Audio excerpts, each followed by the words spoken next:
Jueves 15 de agosto, amigas, amigos, bienvenidos y bienvenidas a un episodio más de su podcast favorito, Los de Mercados, el podcast que los llena de las noticias más importantes e interesantes sobre economía, finanzas y negocios. Empezamos. Siempre en un lado en la conecta, noticias te conecta, economía en los labios, finanzas muy selectas, negocio en la mente, inteligencia despierta. En este podcast la verdad es recta. Hablemos de mercados, el futuro revelado, con Eduardo a la cabeza, el conocimiento armado. Noticias y análisis, todo ya destrozado. En el mundo de los números, el rey coronado.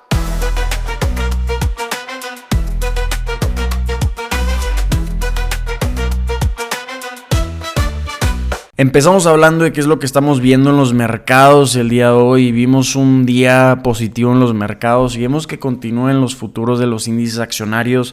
Vemos en los futuros que el Dow Jones está incrementado 52 puntos o un 0.1%, mientras el S&P 500 y el Nasdaq también están incrementando un 0.1%. Podría parecer que no es gran cosa este incremento, pero es la continuación de una racha positiva que Wall Street ha estado disfrutando. El día de hoy vimos al cierre que el Dow Jones ganó más de 500 puntos. Esto es un aumento de más del 1%. El S&P 500 no se quedó atrás, también subiendo más de 1%, mientras el Nasdaq, liderado por acciones tecnológicas, dio un salto de más del 2%. Esto significa que tanto el S&P 500 como el Nasdaq han tenido su sexto día consecutivo de ganancias y la tendencia apunta a que podrían cerrar la semana con sus mejores resultados desde noviembre. Desde noviembre no hemos visto una semana tan positiva para el S&P 500 y para el Nasdaq. Y si vemos al Dow Jones, este ha subido más de 2% en la semana,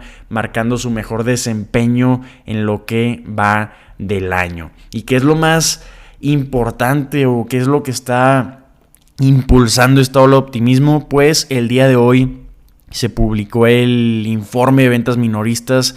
Este fue mucho más sólido de lo que esperaban los economistas en promedio, y al mismo tiempo las solicitudes semanales de subsidio por desempleo cayeron. Entonces esto sugiere un mercado laboral resistente. Esto es importante porque hace unas semanas los mercados estaban tambaleando ante miedo a una recesión inminente, pero estos datos recientes están ayudando a calmar estos temores y también a impulsar esta ola de optimismo. Por otro lado, también hemos estado platicando a lo largo de la semana cómo hemos estado viendo indicadores de inflación alentadores para el mercado. Pareciera que la inflación, aunque aún alta, podría estar empezando a ceder, y esto está reforzando la esperanza de un aterrizaje suave, es decir, que la economía pueda desacelerarse sin caer en una recesión grave. La semana que entra vamos a ver la reunión de política monetaria de la Fed, entonces muchos esperan ver un recorte en la tasa de interés.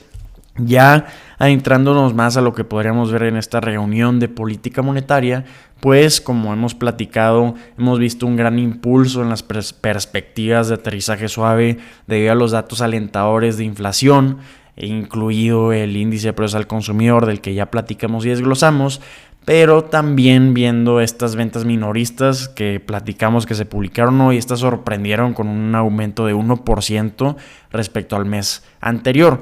Entonces, las estimaciones de los economistas en promedio era de 0.3%, entonces ver este incremento de 1% podría parecer ser una gran sorpresa, pero se complican un poco las cosas aquí porque resulta que este gran salto en las ventas minoristas se debió en gran medida a un repunte en las ventas de autos.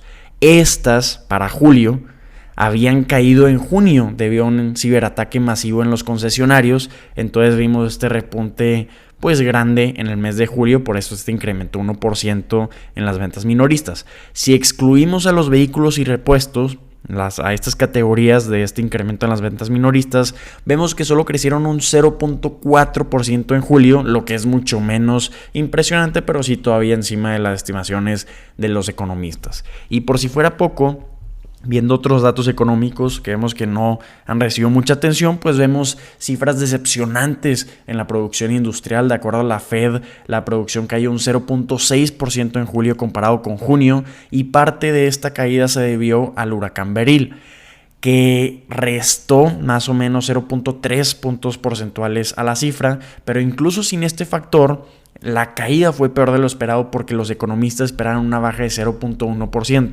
Como comentamos, fue de 0.6%. Si quitamos el impacto del huracán, pues ya a hacer una caída de 0.3%, aún menor que lo que esperaban los economistas. Y por si no fuera suficiente, también vimos que revisaron a la baja los datos de junio. Entonces un golpe doble a la producción industrial. Entonces esto nos deja con una interrogante: ¿realmente la economía está desacelerando tanto como parece? Porque vemos datos mixtos, vemos algunos datos que sugieren un aterrizaje suave, que sigue siendo posible, otros muestran que el impulso económico está perdiendo fuerza. Entonces esta mezcla de señales hace que la confianza del mercado en la Fed parezca un poco extraña, especialmente considerando que la Fed no ha dado muchas pistas sobre sus próximos movimientos. Ahora todos parecen estar de acuerdo en que la Fed va a estar recortando las tasas en septiembre, pero la pregunta es cuánto, porque si vemos la probabilidad del mercado, lo que estima el mercado, vemos que hay un 27.5% de probabilidad de ver un recorte de medio punto porcentual. Entonces esto significa ver un recorte de 0.5%. Será un movimiento más grande de lo habitual, pero si comparamos la probabilidad de esta semana con la de la semana pasada, era de 55%. Entonces de 55% bajó la probabilidad de recorte a medio punto porcentual a 27.5%. Entonces, cuanto más intentamos predecir los movimientos de la Fed, más crece la incertidumbre, más crece la volatilidad en los mercados, porque la Fed está en un periodo de transición de diferentes políticas y no ha dado muchas señales sobre cómo va a proceder. Lo que sí es claro es, en un año las tasas probablemente van a ser más bajas, pero nadie sabe exactamente cuánto más bajas, y esa va a ser la interrogante de los movimientos del mercado, y esto nos queda clarísimo viendo los últimos movimientos del mercado.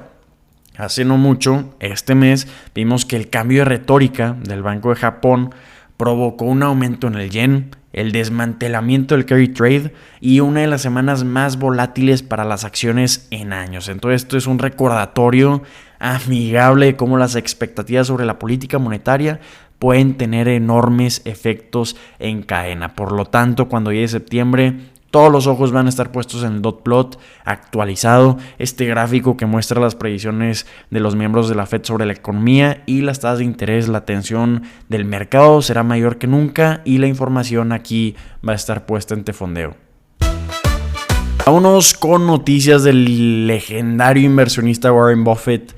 Este gran inversionista que tiene una frase que me encanta, que hay dos clases de personas que fracasan en la vida: aquellas que no saben nada y aquellas que creen saberlo todo. ¿Qué noticias tenemos de Warren Buffett?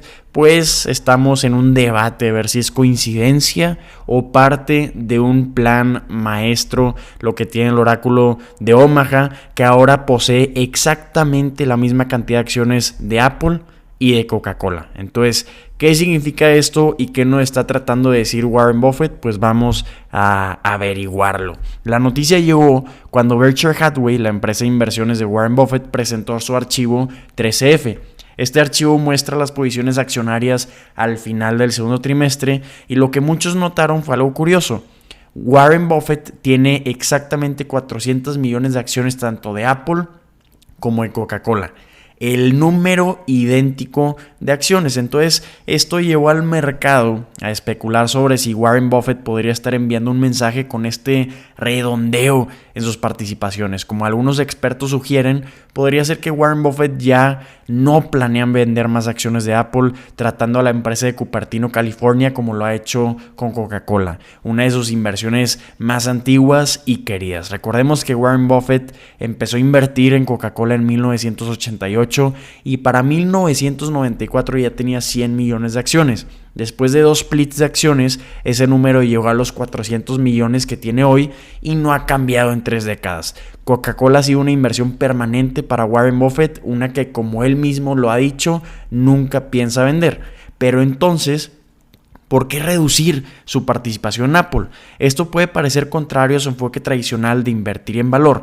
Sin embargo, Warren Buffett ha visto que Apple no ha visto a Apple como una empresa de tecnología, sino como una empresa de productos de consumo con una base de clientes extremadamente leal, similar a Coca-Cola. De hecho, ha llegado a decir que la gente dejaría su coche antes que renunciar a su iPhone. Así que si Apple es tan importante para Warren Buffett, ¿por qué está vendiendo la mitad de su participación? Esta es la gran interrogante. Pues algunos analistas piensan que se trata de gestión de cartera o de una visión más amplia del mercado. En lugar de una falta de confianza en el futuro de Apple, la venta redujo el peso de Apple en el portafolio de Berkshire Hathaway del 50% al 30%.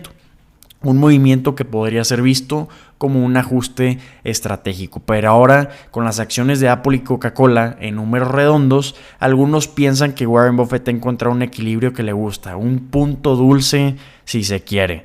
Por supuesto, no todos están convencidos de que esto sea más que una coincidencia, pues vemos algunos analistas o inversionistas que comentan que no creen que Warren Buffett piense de esa manera, sugiriendo que podría ser simplemente una casualidad que ponemos aquí en la mesa. Sin embargo, durante la reunión anual de Berkshire Hathaway en mayo, Warren Buffett comparó directamente a Apple y Coca-Cola, diciendo que ambos negocios son maravillosos y que piensa mantener indefinidamente a menos de que ocurra algo extraordinario. Entonces, ¿ustedes qué opinan? ¿Creen que sea un plan maestro que quiera tener este punto dulce para ambas acciones indefinidamente o que simplemente sea una coincidencia? Vamos con una noticia de la que hemos estado hablando toda la semana, que es del nuevo CEO de Starbucks, Brian Niccol. Brian Niccol vale $20 mil millones para el mercado. Esto es lo que incrementó el valor de Starbucks tras anunciar que iba a ser el nuevo director ejecutivo de esta empresa de café. Pero esto dejó a muchos pensando sobre el futuro de Chipotle Mexican Grill, pues de ahí era Brian Niccol el CEO. Entonces vamos a ver qué significa la salida, ya no para Starbucks, sino para Chipotle. ¿Qué significa esto para la empresa y sus accionistas? ¿Está la empresa en peligro o bien se mantiene firme? Pues vamos a analizarlo. Como platicamos el martes, así como Starbucks ganó $20 mil millones, Chipotle perdió casi $6 mil millones de valor de mercado tras anunciar la salida de su CEO actual, Brian Niccol, que iba a dejar para convertirse a finales de este mes el CEO de Starbucks, que tomó a muchos por sorpresa. Entonces, aunque la noticia hizo que las acciones de Chipotle se desplomaran, algunos inversionistas vemos que están optimistas sobre el futuro de la cadena de burritos. En lugar de Niccol va a ser Scott Boatwright, quien ha sido el director de operaciones de la empresa, quien va a estar tomando las riendas como CEO interino. Y aquí es donde las cosas se ponen interesantes, porque a pesar de la salida de Niccol, inversionistas clave como Bill Ackman, cuyo fondo Pershing Square Capital Management posee el 2.1% de Chipotle, confían en que la empresa está en buenas manos. Bill Ackman señaló que el equipo de Niccol que el equipo que deja atrás es extraordinario y que la empresa no va a perder ritmo. Vemos que Boatwright ha sido una figura clave en Chipotle desde 2017, un año antes de la llegada de Niccol. Durante su tiempo juntos, ambos supervisaron mejoras significativas en la calidad de la comida de los más de 3,000 restaurantes de la cadena, eliminando inconsistencias en el sabor y ayudando a aumentar las ventas y las utilidades de la empresa. Boatwright es conocido por su enfoque en la consistencia, algo que ha sido vital para el éxito para Chipotle. En una ocasión, Niccol contó como Boatwright solía preguntar a los empleados de Chipotle: muéstranos cómo haces el guacamole, buscando asegurar que se siguieran los estándares exactos de la empresa. Entonces vemos que es muy interesante el acercamiento que podría tener Boatwright como CEO. Entonces la gran pregunta es si Chipotle podría mantener estos resultados consistentes bajo este nuevo liderazgo. Por ahora las acciones de la empresa subieron 3.8% el día de hoy, lo que indica que algunos inversionistas están confiados. De hecho, las acciones de Chipotle han subido más de 19% en lo que va del año, lo que demuestra que sigue siendo una empresa atractiva para los inversionistas. Durante el mandato de Brian Niccol como CEO y Boatwright como COO, director de operaciones, Chipotle no solo mejoró la calidad de sus productos, sino que también implementó estrategias clave como una asociación con DoorDash que permitió a clientes de recibir sus burritos y bowls más rápidos y de manera más conveniente. Además, la empresa sigue viendo grandes oportunidades de crecimiento no solo en Estados Unidos, sino también en mercados internacionales como Canadá, México y Asia. Entonces, aunque no se ha nombrado oficialmente un sucesor, algunos inversionistas están seguros de que Boatwright va a ser un candidato razonable para quedarse como el CEO permanente y no solo como interino. Vamos a ver qué futuro se trae para Chipotle. Amigas, amigos, soy Eduardo y estas son las noticias que tienen que saber el día de hoy. Espero que la información les haya resultado de gran utilidad. Si así lo fue, los invito a calificar este podcast en la plataforma donde nos estén escuchando, a compartirlo en sus redes sociales y si tienen cualquier duda, comentario, retroalimentación, los invito a mandarnos un mensaje por medio de Instagram. Ánimo y nos vemos el lunes. Bolsa en movimiento, gráficos sin aliento, finanzas personales, rentabilidad en aumento, cripto y acciones, tender es el talento. En un mar de datos, Eduardo es el cimiento. Hablemos de mercados, el futuro revelado, con Eduardo a la cabeza, conocimiento armado. Noticias y análisis, todo ya desglosado, en el mundo de los números, el rey coronado.